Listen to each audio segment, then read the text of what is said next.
I had always believed silence could be louder than a scream, and that night, when I stood frozen just a few steps from our front door and saw my wife, my everything, lean into the arms of the man she once swore was her biggest mistake, I realized how right I was. There, under the soft golden glow of the porch light we had hung together just last spring, she kissed him, slow and deliberate, as if she had been waiting for that exact moment for years. And while every fiber in my body begged me to charge forward, to shout, to tear the world apart in fury and betrayal, I did nothing. Not out of weakness but out of strategy, because sometimes watching someone dig their own grave is more powerful than grabbing the shovel yourself. And I had learned enough over the past few months, from whispered conversations she thought I hadn't overheard, from strange texts she passed off as wrong numbers, from late-night gym sessions that never resulted in any sweat, that something was wrong, deeply wrong. And it wasn't until my best friend Ryan, a man who once dated serial liars and smelled deceit like smoke,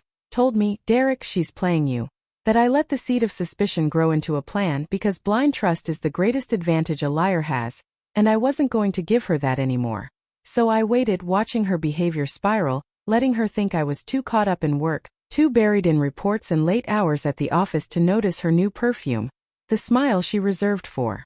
her phone, the way she pulled away from my touch like I was some stranger asking for spare change. And when I confronted her gently one evening, asking if we were okay, she had the audacity to sigh like I was the problem, to roll her eyes and say, "I'm just tired, Derek. It's not always about you." But the truth was, it had never been about me. She'd made that decision a long time ago when she let her heart wander back to the man who broke her before me, and I, foolishly, had picked up the pieces. I rebuilt her, loved her fiercely, and gave her a life she once cried about wanting, only to be rewarded with lies served in the form of late-night texts and lipstick-stained shirts that weren't mine. And so I began documenting, not out of pettiness but out of self-preservation, tracking her moves, copying chats, saving locations, screenshots, timestamps. Even the night I pretended to sleep while she whispered into her phone, giggling like a teenager, I recorded it all, letting the truth stack higher until the weight of it could crush the fake world she had spun around me. And finally, when I was ready,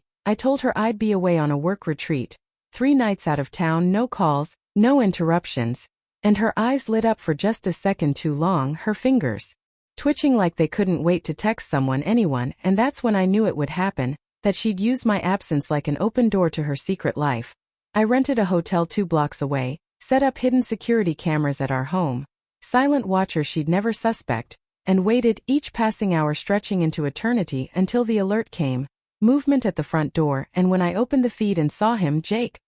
his arms around her waist like he owned what I had built, like my years meant nothing, I felt my breath catch, not from shock, but from the cruel validation that I had been right all along. And then came the kiss, that disgusting betrayal painted in slow motion, and still I remained silent, not because I was numb, but because I wanted her to feel safe, to think she'd gotten away with it. So I waited until morning, until she came back into the house laughing softly, humming as she kicked off her heels, the same ones I bought her on our anniversary. And I waited a few more days, watched the recordings multiply, more visits, more stolen touches, more of her lies, and finally on our supposed date night, when she dolled herself up and asked if I minded rescheduling because she had a headache, I said sure, with the warmest smile I could muster, and left the house pretending to meet Ryan, but instead returned 20 minutes later, hidden behind the safety of shadows, slipping into the guest bedroom I'd repurposed into my observatory of betrayal. And just like clockwork, she let him in again,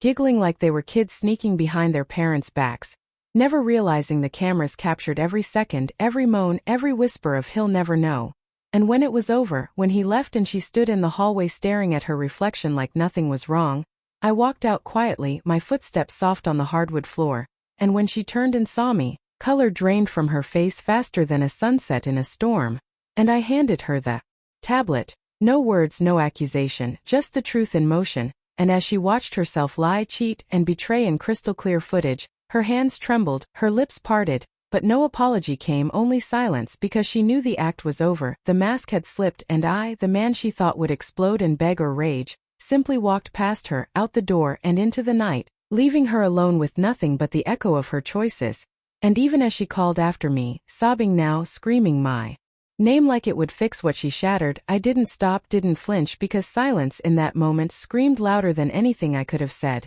And though part of me ached for the man I used to be, the man who loved her more than he loved himself, I also felt something else. Power, clarity, and the first breath of freedom, because I had finally let her fall, not with fire but with silence, and she had no one to blame but herself.